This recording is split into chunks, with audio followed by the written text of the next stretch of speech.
Video थे मुझे MCA पास करी मु कोनोसी चाकरी करने निजे व्यवसाय करछि राजनीति को मन बढ़ाइछि तेणुकरी प्रथमे माटी मार सेवा करो तापर परे जोटी जोड़े करछन जा करंतु आपण माने जोटी जते प्रकार उन्नति होतु किंतु माटी मार सेवा करंतु समस्त भाई को धन्यवाद जनाउछि आगामी वर्ष आपण 18 दिन मु आपण साथ देखा हबो सुशांत भाई जोन डाकिबे गाँव बहुत समस्या अच्छी जना पड़ुछि रास्ता आसला जना पड़गला तेणु ताको केमिति समस्ते मिसी जगन्नाथ रथ में समस्ते मिसिकी करती आम समस्ते मिसिकी गाँव में विकास करवा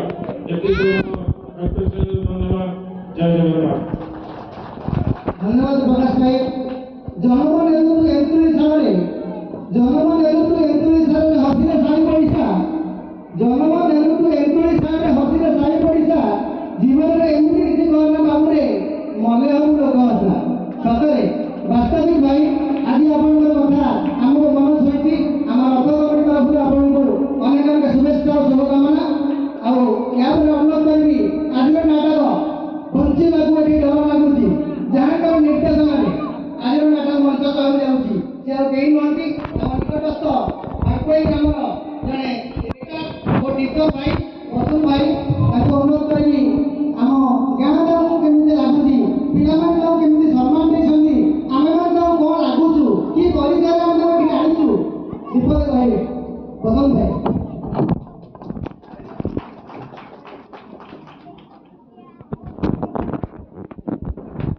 प्रणिभक्त जगन्नाथ सर्वार्थिन हरार्थिक सर्वबुधमय विधि व्यापीन गगन निंदर्श निवेदन प्रतिरातम सदैव हृदय लक्षित पुरुषातम एष वसुतम बुधम शरीरम जय जगदीश हरे जय जगन्नाथ स्वामी नयन पथगामी भगवती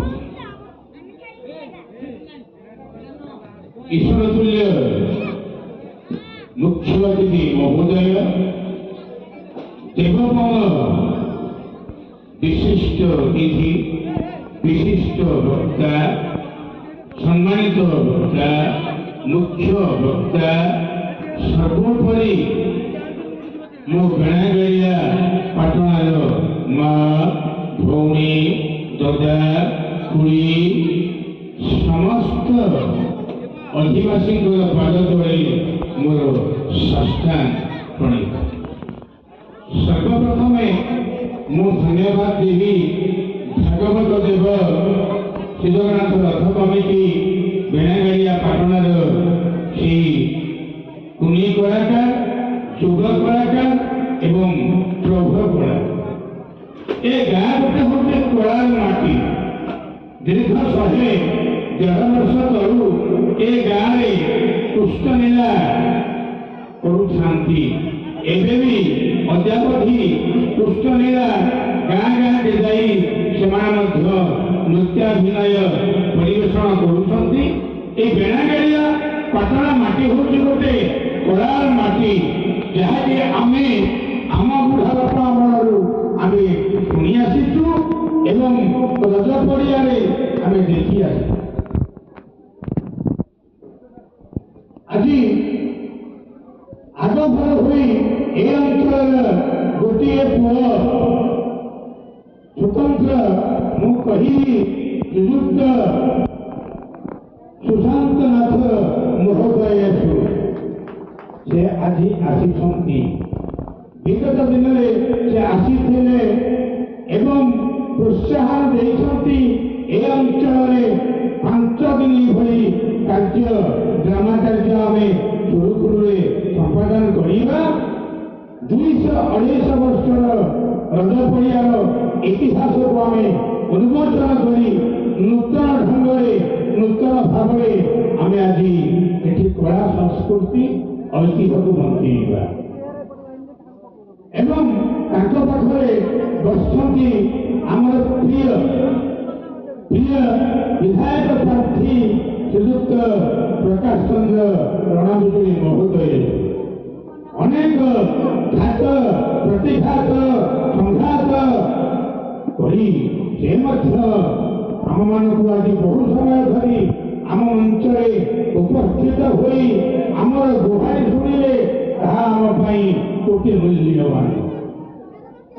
ତାଙ୍କ ପାଖରେ ବସନ୍ତି ମିଥୁନ ପାଟରାୟ ମହୋଦୟ, ସେ ମଧ୍ୟ ଆମ ପାଇଁ ସମୟ ଦେଇ ଆସିଛନ୍ତି। ତାଙ୍କ ପାଖରେ ବସିଛନ୍ତି ସୁଯୁକ୍ତ ଦୁର୍ଯୋଧନ ବାବୁ, ସେ ମଧ୍ୟ ଆମର ଥିଲେ ଉପାଧ୍ୟକ୍ଷ, ସେ ମଧ୍ୟ ଆଜି ଆସିଛନ୍ତି, ସବୁଠିକି ମଧ୍ୟ ଆସୁଛନ୍ତି। ମାନସ ବାବୁ, ବ୍ରଜ ବାବୁ, ସେମାନେ ସମସ୍ତେ ଆଜି ଡବ୍ଲ୍ୟୁସି ସରକାର এই ଅଞ୍ଚଳକୁ ଉନ୍ନତି କରିବାରେ ସହାୟକ ହୋଇଛନ୍ତି। ଆଉ ରବି ବାବୁ, ଶ୍ରୀଯୁକ୍ତ ରବୀନ୍ଦ୍ର କୁମାର ସୁବୁଦ୍ଧି ମହୋଦୟ, ଯିଏକି କଳାକୁ ଅତ୍ୟଧିକ ଭଲ ପାଇବା, ସ୍ନେହ ଆଦରରେ ଆମ ସମସ୍ତଙ୍କୁ ବାନ୍ଧି ରଖିବା ତାଙ୍କର ଏକାନ୍ତ ଲକ୍ଷ୍ୟ। ଆଉ ଟିକିଏ କହିବି, ଯେଉଁମାନେ ପରିଶ୍ରମ କରିଛନ୍ତି, ସର୍ବପ୍ରଥମେ ମୁଁ କହିବି ଶ୍ରୀଯୁକ୍ତ ପ୍ରତାପ କୁମାର ସାହୁ ମହୋଦୟ ଚଣ୍ଡ, ଯିଏକି ଅକ୍ଳାନ୍ତ ପରିଶ୍ରମ କରି ଏ ନାଟକକୁ ପ୍ରଯୋଜନା କରିଛନ୍ତି। ସହ ନିର୍ଦ୍ଦେଶନା ଦେଇଛନ୍ତି ଶ୍ରୀଯୁକ୍ତ ଶିଶର କୁମାର ସାହୁ ମହୋଦୟ ଏବଂ ବହୁତ ପରିଶ୍ରମ କରିଛନ୍ତି। କିଶୋର ଚନ୍ଦ୍ର ସାହୁ ମହୋଦୟ ସେ ପରିଶ୍ରମ କରିଛନ୍ତି। ହରିବନ୍ଧୁ ସାହୁ ମହୋଦୟ ସେ ପରିଶ୍ରମ କରିଛନ୍ତି। ଇରାମଣି ସାହୁ ମହୋଦୟ ସେ ପରିଶ୍ରମ କରିଛନ୍ତି।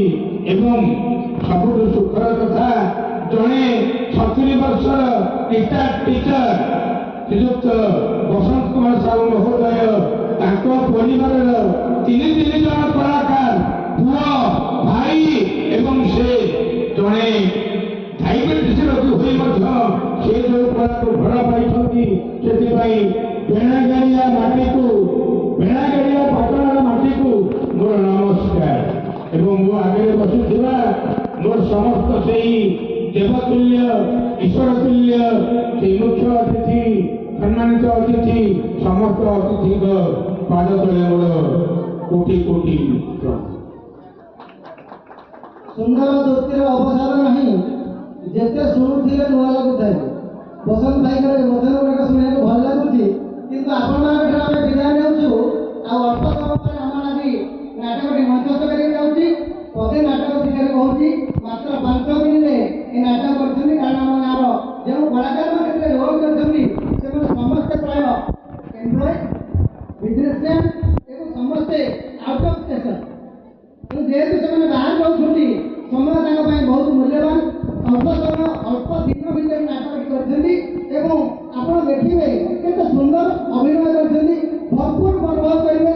ସର୍ବପ୍ରଥମେ ମୁଁ ଧନ୍ୟବାଦ ଦେବି ବରେଣ୍ୟ ମନ୍ତ୍ରାସୀନ ଅତିଥିମାନଙ୍କୁ, ଆମ ଭାଗବତ ଦେବ ଯୁବନାଟ୍ୟ ପରିଷଦ ଏବଂ ବେଣାଗାଡ଼ିଆ ପଟଣା ରଥ କମିଟି ତରଫରୁ ସମସ୍ତ ସଭ୍ୟମାନଙ୍କ ତରଫରୁ ମୁଁ ଆପଣଙ୍କ ପାଖରେ ପୁଣି ଥରେ ନମସ୍କାର କରୁଛି। ଏବଂ ଆଜିର ଆପଣଙ୍କ କଥା ଯାହା ଦେଇଯାଇଛନ୍ତି, ଆଶା କରୁଛି ଆମ ଗାଁ ପାଇଁ କିଛି କରିବେ। ଆପଣମାନେ ଆମ ଗାଁକୁ ଦେଖୁଛନ୍ତି, କିଛି ନାହିଁ ଏଠି, ନା ରାସ୍ତା ଅଛି, ମନ୍ଦିର ଅର୍ଦ୍ଧଭଗ୍ନ ଅବସ୍ଥାରେ, ଡ୍ରେନ୍ ଡ୍ୟାମେଜ୍। ତେଣୁ ଏଠି ଛୋଟିଆ ଗାଁ, କିନ୍ତୁ ସମ୍ମାନିତ ଅତିଥିମାନଙ୍କୁ ବହୁତ ସମ୍ମାନ ଦେବେ। ନା ଝାମା ଝାଟି ଏଠି କିଛି ନାହିଁ। ଆପଣ ସରଳ ନିଷ୍କପଟ ଜୀବନଯାପନ କରୁଥିବା ମଣିଷ ଏଇ ବେଣାଗାଡ଼ିଆ ମାଟିରେ ଜନ୍ମ ହୋଇଛନ୍ତି। ଆଉ ଯାହା ହଉ, ଆଜି ଆପଣ ଆମ ବେଣାଗାଡ଼ିଆ ମାଟିରେ ପାଦ ଦେଇଛନ୍ତି, ସେଥିପାଇଁ ଆମେ ଧନ୍ୟବାଦ। ଆଜିର এই କାର୍ଯ୍ୟକ୍ରମକୁ ଆମେ ଏଇଠି ରଖିବା। ଧନ୍ୟବାଦ ଦେବି।